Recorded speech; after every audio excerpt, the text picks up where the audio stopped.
ব্লকলেট remembering hour হিরোর পর আবারও নতুন কর্মসূচি দিল বৈষম্য বিরোধী ছাত্র আন্দোলন। আগামীকাল শুক্রবার ছাত্র জনতার গণমিছিলের ঘোষণা দিয়েছে ছাত্র সংগঠনটি।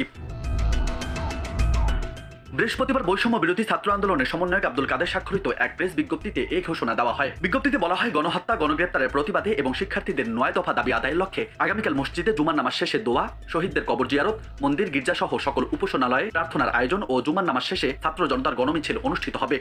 6 দিন ডিবি কার্যালয়ে আটক থাকবার পর মুক্ত হয়েই বৈষম্য বিরোধী ছাত্র আন্দোলনের অন্যতম দুই সমন্বয়ক সার্জিস আলম এবং হাসনাত আবদুল্লাহ তাদের ফেসবুকে স্ট্যাটাস দিয়েছিলেন এবং এই স্ট্যাটাসের মধ্য দিয়ে আরেকবার সাবেক ডিবি প্রধান, স্বরাষ্ট্রমন্ত্রী এবং সর্বোপরি সরকার যে একটা মিথ্যাবাদী প্রতারক সেটা প্রমাণিত হয়। কিন্তু এই স্ট্যাটাস দেওয়ার পরপরই তাদের আইডি হ্যাক হয়ে যায় এবং এখন আর এই স্ট্যাটাস ফেসবুকে দেখা যাচ্ছে না। ইনফ্যাক্ট তাদের আইডি এবং পেজ গায়েব হয়ে গেছে।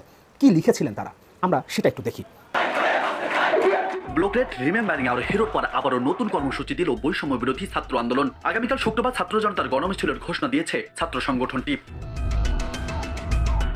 বৃহস্পতিবার বৈষম্য বিরোধী ছাত্র আন্দোলনের সমন্বয়ক আব্দুল কাদের স্বাক্ষরিত এক প্রেস বিজ্ঞপ্তিতে এই ঘোষণা দেওয়া হয়। বিজ্ঞপ্তিতে বলা হয়, গণহত্যা গণগ্রেপ্তারের প্রতিবাদে এবং শিক্ষার্থীদের 9 দফা দাবি আদায়ের লক্ষ্যে আগামীকাল মসজিদে জুমার নামাজ শেষে দোয়া, শহীদদের কবর জিয়ারত, মন্দির গির্জা সহ সকল উপাসনালয়ে প্রার্থনার আয়োজন ও জুমার নামাজ শেষে ছাত্র জনতার গণমিছিল অনুষ্ঠিত হবে। ছাত্র সংগঠনটির নতুন কর্মসূচিতে শ্রমিক, পেশাজীবী, সংস্কৃতি কর্মী, গণমাধ্যম কর্মী, মানবাধিকার কর্মী, বুদ্ধিজীবী, আলেম ওলামা সহ বাংলাদেশের সকল স্তরের নাগরিকদের অংশগ্রহণের জন্য আহ্বান জানানো হয়েছে। এদিকে ডিবি হেফাজতে থাকা 6 সমন্বয়ক ছাড়া পেয়েছেন। ছাড়া পেয়েই সমন্বয়ক সার্জিস আলম ও হাসনাত আবদুল্লাহ আন্দোলন চালিয়ে যাওয়ার ঘোষণা দিয়েছেন।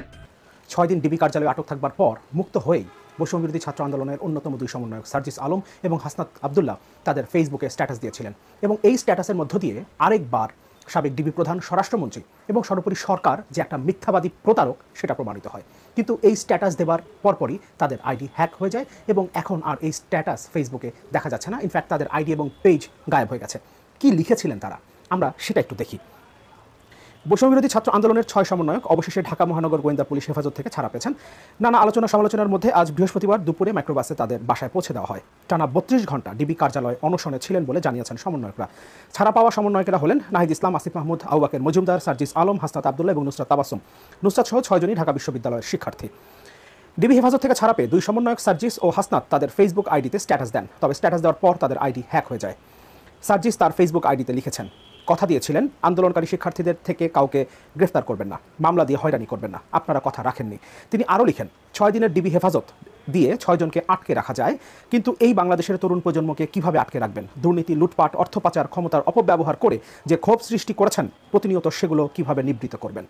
আইন শৃঙ্খলা রক্ষাকারী বাহিনীর উদ্দেশ্যে সার্জিস লেখেন, আপনারা আমার বিশ্ববিদ্যালয়ের শিক্ষকদের উপর আঘাত করেছেন, সারা দেশে আমার স্কুল কলেজের ভাই বোনদের উপর লাঠিচার্জ করেছেন, যাকে ইচ্ছা তাকে জেলে পাঠিয়েছেন, আন্দোলনকারীকে খুঁজে না পেলে বাসা থেকে ভাইকে তুলে নিয়েছেন, বাবাকে হুমকি দিয়েছেন। মাসরুর তার উদাহরণ। তিনি আরও লিখেছেন, যারা একটিবারের জন্য এই আন্দোলনে এসেছে তারা শান্তিতে ঘুমাতে পারে না, গ্রেফতারের ভয় থাকে। এমন অনেকে আছে যাদের পরিবার এখনও তাদের খোঁজ পায়নি।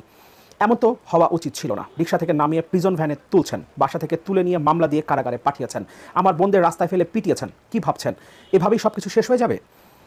কোটা সংস্কার আন্দোলনের সমন্বয়ক সার্জিস আরও লিখেছেন, এ পথ যেহেতু সত্যের পথ, ন্যায়ের পথ, তাই যে কোনো কিছু মোকাবেলা করতে আমরা বিন্দুমাত্র বিচলিত নই। যতদিন না এ বাংলাদেশ আন্দোলনকারীদের নিরাপদ আশ্রয়স্থল হয়ে উঠছে, গণগ্রেফতার, জুলুম, নির্যাতন বন্ধ হচ্ছে, ততদিন এ লড়াই চলবে। আরেক সমন্বয়ক হাসনাত তার ফেসবুক আইডিতে লিখেছেন, এই গণগ্রেফতার কেবল নিরপরাধ মানুষের অধিকার হরণ নয়, বরং আমাদের সমগ্র সমাজের ওপর চাপিয়ে দেওয়া একটি নিষ্ঠুরতার প্রতিফলন। এটি মুক্তচিন্তা ও মানবাধিকারের প্রতি এক ভয়ানক আঘাত।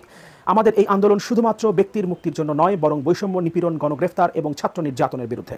হাসনাত আবদুল্লাহ আরও লিখেন, এই আন্দোলনে গ্রেফতার হওয়া শেষ ব্যক্তিটি মুক্ত না হওয়া পর্যন্ত আমরা কেউই মুক্ত নই। গণগ্রেফতার গণঘৃণার নামান্তর। অনেকেই এই আন্দোলনের শুরু থেকে বিভিন্ন সমন্বয়কদের উপরে নানা ধরনের ব্লেম দেবার চেষ্টা করেছেন, কিন্তু শুরু থেকে আমি একটা কথা বলেছি, যতজন সমন্বয়ক এই আন্দোলনের শুরু থেকে নেতৃত্ব দিয়েছেন তারা দৃঢ়তার সাথে এই লড়াইটা চালিয়ে গেছেন। 6 সমন্বয়কের মধ্যে এর আগে নাহিদ ইসলাম এবং আসিফ মাহমুদকে তুলে নিয়ে যাওয়া হয়েছিল এবং তাদেরকে নির্মম নির্যাতন করা হয়েছে। আমি আমার প্রায় ভিডিওতেই এই কথাগুলো বলি, কারণ আমাদের ভুলে গেলে চলবে না, তারা এতটা নির্যাতনের পরেও আবার যখন ফিরে এসেছেন তখন ঠিক যে জায়গা থেকে তারা চলে গিয়েছিলেন সেখান থেকে শুরু করেছেন এবং আরও দৃঢ়তার সাথে নেতৃত্ব দেবার চেষ্টা করেছেন। সার্জিস আলমকে নিয়েও নানান আলোচনা আমি দেখেছি সামাজিক যোগাযোগ মাধ্যমে, কিন্তু ডিবি হেফাজত থেকে মুক্ত হবার সাথে সাথেই তিনি তার স্ট্যাটাসের মাধ্যমে এটা পরিষ্কার করেছেন, জাতির কাছে এটা উন্মোচন করেছেন যে এতদিন যে তাদেরকে ডিবি হেফাজতে নিরাপত্তা দেওয়ার জন্য রাখা হয়েছিল এমন কথা বলা হচ্ছিল, এমনকি দেশের স্বরাষ্ট্রমন্ত্রীও এই কথা বলেছিলেন, সেটা পুরোপুরি একটা মিথ্যাচার ছিল। এই দেশের স্বরাষ্ট্রমন্ত্রী একজন মিথ্যাবাদী সেটা প্রমাণ করলেন সার্জিস আলম ডিবি হেফাজত থেকে মুক্ত হবার সাথে সাথে তার এই স্ট্যাটাসের মাধ্যমে। এবং সবচেয়ে বড় বিষয় হলো এই স্ট্যাটাস দেবার পরেই কিন্তু সার্জিস আলম এবং হাসনাত আবদুল্লাহর পেজ হ্যাক হয়ে গেছে। তার মানে সরকার চায় না আসল কথাটা, সত্যি কথাটা সামনে আসুক, কিন্তু সত্যি কথাটা সামনে চলে এসছে। এবং আমরা জানি তাদেরকে যেভাবে তুলে নিয়ে আসা হয়েছে তাতে এটা কোনোভাবেই সেফ কাস্টাডিতে নেওয়া না, এবং তারা চাননি সেফ কাস্টাডিতে যেতে, যদিও সরকারের পক্ষ থেকে বলা হয়েছে তারা নিরাপত্তা চাচ্ছিলেন, এই কারণে তাদেরকে নিরাপত্তা দেওয়া হয়েছে।